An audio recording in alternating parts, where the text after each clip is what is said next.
এইটো আটাইতকৈ ডাঙৰ লাইন মই লিখা। ধুমুহাৰ সতে মোৰ বহু যুগৰ নাচোন।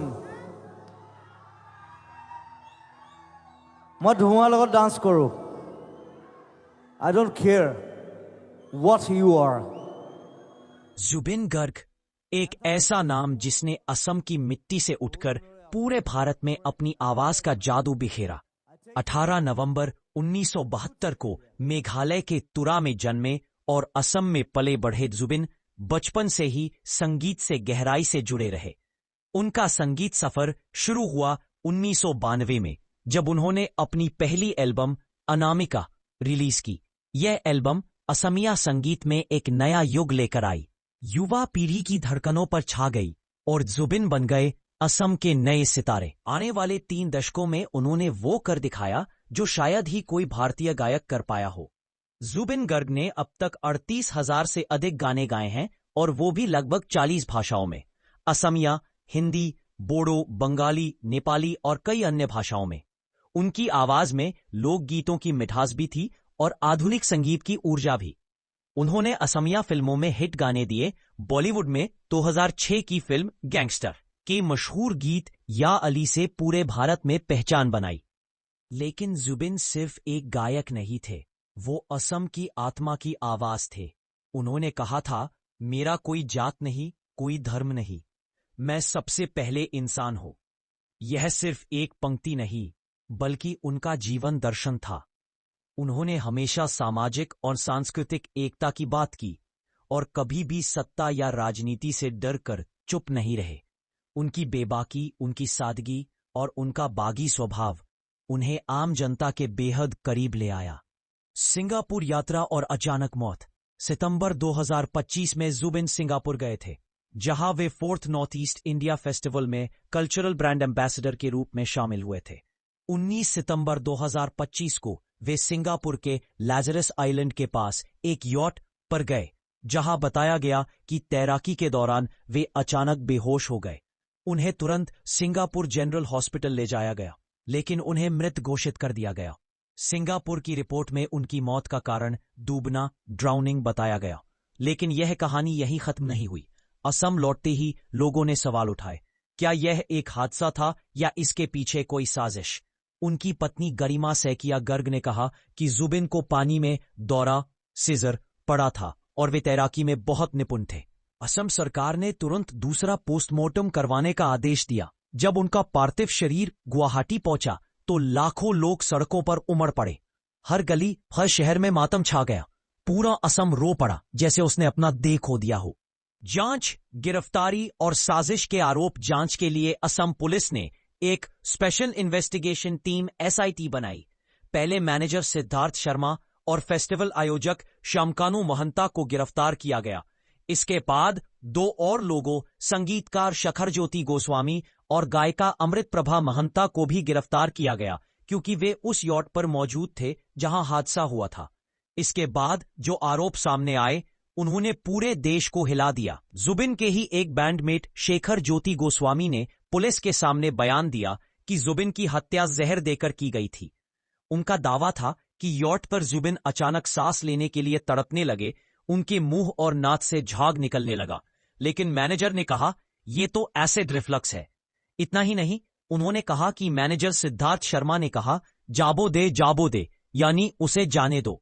यह भी आरोप लगाया गया कि यॉट का वीडियो सबूत जानबूझकर छिपाया गया। SIT की रिपोर्ट में यह जहर देने की थ्योरी अब जांच का मुख्य हिस्सा बन चुकी है। पोस्टमार्टम के विसरा सैंपल्स दिल्ली और सिंगापुर की फोरेंसिक लैब्स में भेजे गए हैं।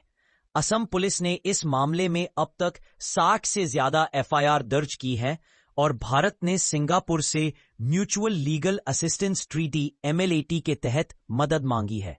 असम में शोक और जनभावना। जुबिन की मौत ने असम को एक कर दिया। हर समुदाय, हर धर्म, हर उम्र का व्यक्ति उनके लिए रोया।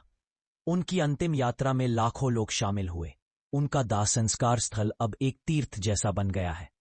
लोग रोज वहां मोमबत्तियां जलाते हैं, गाने गाते हैं और कहते हैं, जुबिन गया नहीं, वो हमारे दिलों में है। लेकिन शोक के बीच दुखद घटनाएं भी हुई। दशहरा उत्सव के दौरान एक युवक को सिर्फ जुबिन का गाना बजाने की मांग करने पर पीट पीट कर मार डाला गया।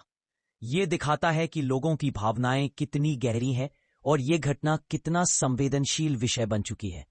जुबिन की पत्नी गरिमा गर्ग ने कहा, अगर कोई दोषी पाया जाता है तो उसे सबसे कठोर सजा मिलनी चाहिए। राज्य सरकार ने एक न्यायिक जांच आयोग जुडिशियल कमीशन भी गठित किया है, जो इस मामले की स्वतंत्र रूप से जांच कर रहा है। विरासत जो अमर रहेगी, चाहे इस मामले का निष्कर्ष कुछ भी निकले। जुबिन गर्ग अब सिर्फ एक कलाकार नहीं, बल्कि असम की आत्मा की आवाज बन चुके हैं। उनकी पहली एल्बम अनामिका से लेकर या अली तक उन्होंने हर पीढ़ी को एक नया एहसास दिया। उन्होंने संगीत से यह साबित किया कि भाषाएं अलग हो सकती हैं, लेकिन भावनाएं एक होती हैं। आज भी असम की गलियों में, कॉलेजों में और दिलों में उनकी आवाज गूंजती है। उनकी मौत ने कई सवाल छोड़े हैं। क्या यह सिर्फ एक हादसा था या साजिश? इसका जवाब आने वाले दिनों में जांच रिपोर्ट देगी। लेकिन एक बात पक्की है, जुबिन गर्ग की आवाज कभी नहीं मरेगी। वो हमेशा रहेंगे, हर उस गीत में जो इंसानियत की बात करता है, हर उस सुर में जो दिल से निकलता है और हर उस याद में जो असम को एक बनाती है। अगर आप भी जुबिन गर्ग को याद करते हैं तो इस वीडियो को लाइक करें, शेयर करें और कमेंट में लिखें आपका पसंदीदा जुबिन गीत कौन सा है, क्योंकि आवाजें भले थम जाएं पर सुर कभी नहीं मरते। जैसे जैसे जुबिन गर्ग की मौत की चर्चा फैल रही थी, एक बेहद दिल छू देने वाला श्रद्धांजलि कदम सामने आया। सिंगापुर का एक द्वीप, जिसे पहले सेंट जॉन्स आइलैंड कहा जाता था, को गूगल मैप्स पर जुबिन गर्ग आइलैंड नाम दिया गया उनके सम्मान में। यह बदलाव एक डिजिटल श्रद्धांजलि है, लेकिन प्रतीकात्मक मायने में बड़ा असर रखता है। इस बदलाव ने फैंस और लोगों को यह एहसास दिलाया कि जुबिन गर्ग का प्रभाव सिर्फ असम या भारत तक सीमित नहीं था। उनकी आवाज ने सीमाओं को पार किया। सोशल मीडिया पर लोग इस नामकरण की छवियां और स्क्रीनशॉट साझा कर रहे हैं। इसे डिजिटल स्मारक कहा जा रहा है। कई लोगों का कहना है कि यह नामकरण न सिर्फ श्रद्धांजलि है, बल्कि यह एक संदेश है कि संगीत और कलाकार की पहचान भौगोलिक सीमाओं से परे हो सकती है। यह नामांकन यह भी दर्शाता है कि कैसे उनके प्रशंसक दूरी नहीं जानते। उन्होंने उस स्थान को भी अपना बना लिया जहां उन्होंने अंतिम समय गुजारा। यह छोटी सी कार्रवाई, लेकिन बड़ी संवेदना के साथ, यह दिखाती है कि जुबिन गर्ग की विरासत कैसे अभी भी दुनिया के नक्शे में दर्ज है।